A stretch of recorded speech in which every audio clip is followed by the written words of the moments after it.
The Plan to Protect policy establishes criteria that promotes a safe environment for children, youth, and vulnerable adults. It includes three main components: awareness, protection, and prevention. The following video includes information from the Plan to Protect policy that is specific to persons serving with the Salle Vacation Bible School program. We know that children, youth, and vulnerable people are important to God, and so they are important to us. Children and youth are not only the church of the future, they are a valuable part of the church today. However, they are also vulnerable and can be taken advantage of, and worse, become victims of abuse. Therefore, it is imperative that we are proactive in providing a safe environment for them. Organizations such as camps, schools, clubs, and churches can be vulnerable places because they are natural places of trust, often lacking the necessary screening for volunteers and staff, providing opportunity for predators to come in contact with the vulnerable. Specific groups that may be vulnerable because of a lack of strength, awareness, and knowledge include children, youth, vulnerable adults, elderly, and persons with disabilities. The Plan to Protect policy also protects those who serve, including volunteers and staff, as well as the church itself, through processes and procedures that minimize the possibility of erroneous accusation. Child abuse is an act committed by a parent, caregiver, or person in a position of trust, which is non-accidental and harms or threatens to harm the child's physical or mental health or welfare. The primary categories of abuse are physical, sexual, emotional, and/or involving neglect. Physical abuse is any deliberate physical force or action that results or could result in injury to a child. It can include punching, slapping, beating, shaking, burning, biting, or throwing a child. It may also include inappropriate and/or unwarranted use of physical or chemical restraints. It is different than what is considered reasonable discipline. Indicators of physical abuse include unexplained injuries, injuries at different stages of healing or in unusual places, injuries that have a pattern or look like they have been caused by an object, fear or withdrawal, unusual aggression, flinching when touched, poor self-esteem. Watch for patterns or a configuration of signs. Note that one single indicator alone does not constitute abuse and may be indicative of other issues. Sexual abuse occurs when a child is used for sexual gratification of an adult or an older child. Coercion is intrinsic to sexual abuse. Sexual abuse of children can take many forms, including sexual intercourse, exposing private areas, indecent phone calls, emails, or sexting, fondling for sexual purposes, watching them undress for sexual pleasure, allowing a child to look at or perform pornography or engage in prostitution.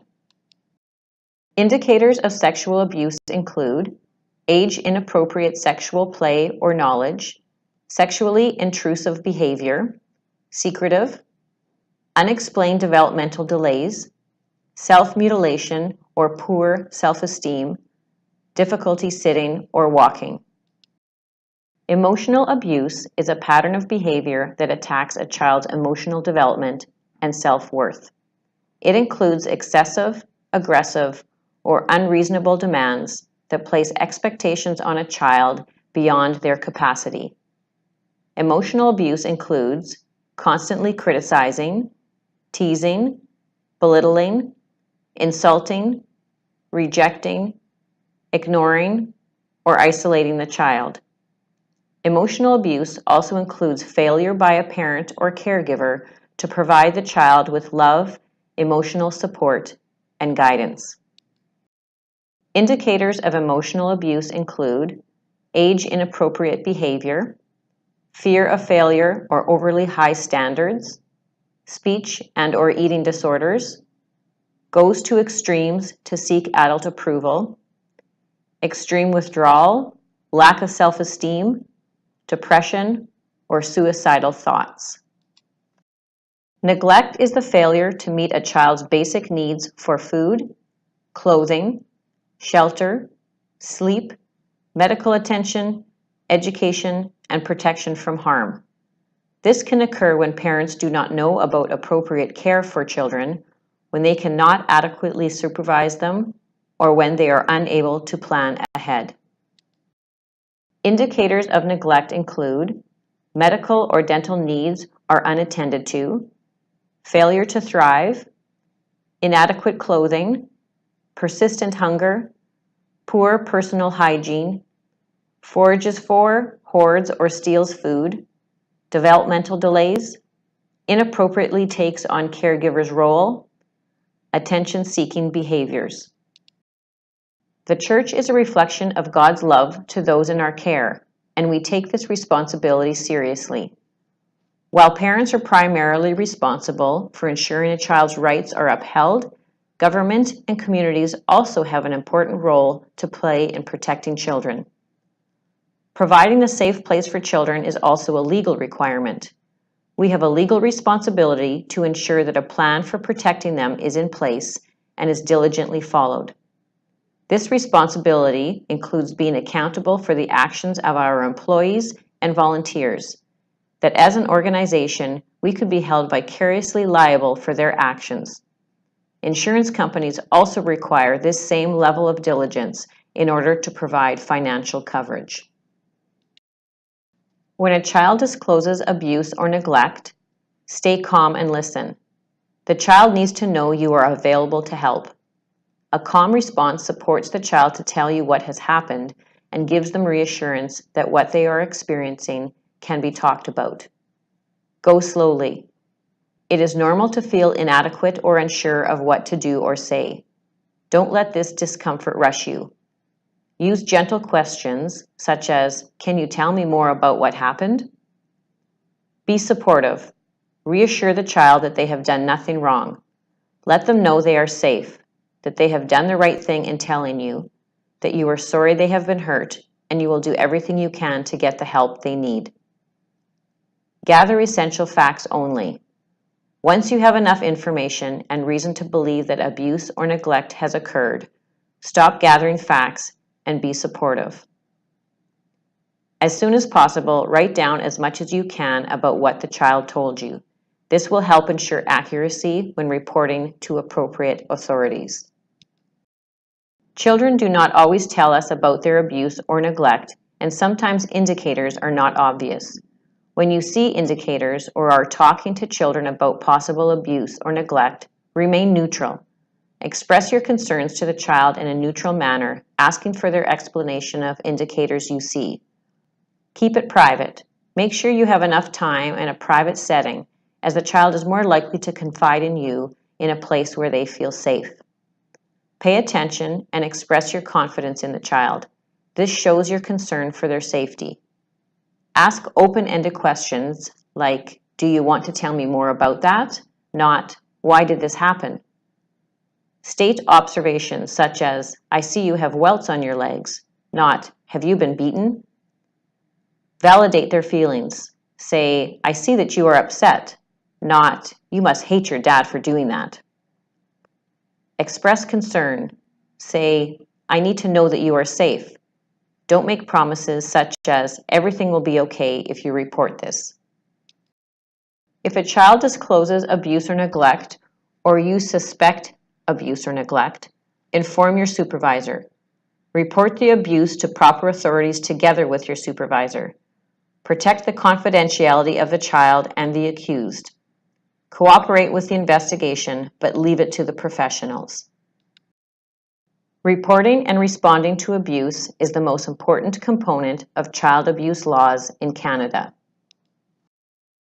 When risk increases, supervision should also increase. For elementary-age children, the established ratio is 2 volunteers or staff for every 6 to 20 children. Do not leave children unattended at any time. Volunteers and staff are not to be alone with a child but to remain in groups or pairs. Elementary children are not to be sent to the washroom alone. They can go with a buddy or an adult. Volunteers and staff will escort a child to the washroom, prop the door open, and remain outside the door, waiting for the child before escorting them back to their activity. If the child needs assistance, 2 persons are to be present. Do not be alone with the child. Never enter the cubicle with a child and shut the door. Good documentation is the best demonstration of due diligence. All staff and volunteers will wear name tags that clearly identify them to parents, children, and others. Attendance of all children, guides, volunteers, and staff will be taken daily. Children are not to be dropped off without adults present. Younger children can only be released into the care of their parent or designate, and they must be signed out. Older children may be released on their own if they are confident to leave without a parent. Attendance files will be kept permanently. Children need appropriate displays of affection that reflect pure, genuine, and positive displays of God's love. Touch should be age and developmentally appropriate and includes holding a preschool child who is crying, speaking to a child at eye level, listening with your eyes as well as your ears, putting your arm around the shoulder of a child when comforting or quieting as needed, holding a child's hand when speaking, listening, or walking with them to an activity, patting a child on the head, hand, shoulder, or back to affirm. All touch must be done in view of others. The following actions are inappropriate and not permitted: kissing a child or coaxing them to kiss you, hugging or tickling the child, holding their face when talking to or disciplining the child, touching a child in any area that would be covered by a bathing suit, carrying an older child or allowing them to sit on your lap, having prolonged physical contact with a child. The following ground rules are recommended to manage a group of children. 1 person talks at a time, using their inside voice. Good manners are always used. Respect each other. Quiet hands get answered. Obey directions the first time. Keep your hands and feet to yourself. All discipline will be conducted in a loving and caring environment. All attempts will be made to prevent discipline issues from arising and to avoid the need for remedial discipline. Preventative discipline includes creating a loving, caring atmosphere, preparing interesting activities that are meaningful and age appropriate, arranging environments for children and for learning, establishing realistic expectations for the children, being fair and consistent, focusing on positive actions. When issues arise, they will be managed individually. Explain to the child why the behavior is unacceptable and instruct them on how to do it correctly. Redirect the child to positive action.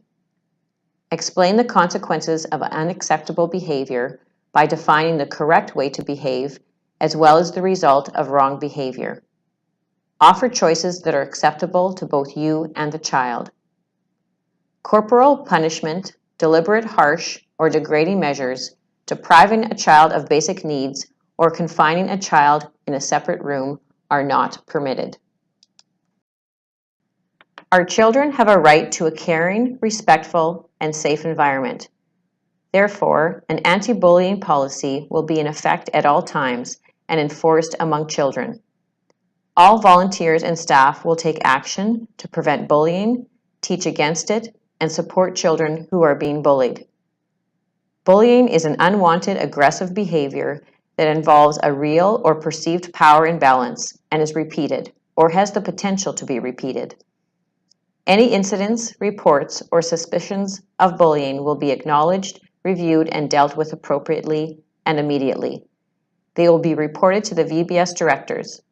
Possible actions may include, but are not limited to, providing a warning, notifying parents, or completing an incident report. All attempts will be made to work towards reconciliation and change of behavior with a bully or bullies. Children will not be allowed to use electronic devices during VBS. Volunteers and staff will not communicate, including social networking, with children outside of VBS hours without parent and program approval. Social media will be used for communicating program information only, not relationship building. Photos and videos taken at Salle VBS will be done by designated persons. Parental permission will be obtained for all children prior to taking photos or video. Photos or video will not be posted on social media without parental permission. No photos will be tagged or labeled with a child's name at any time. Volunteers and staff will be informed of any children that have life-threatening allergies. Specific staff will be designated to administer an EpiPen if needed. If any child who is identified with a life-threatening allergy is having physical issues, these designated staff will be notified immediately.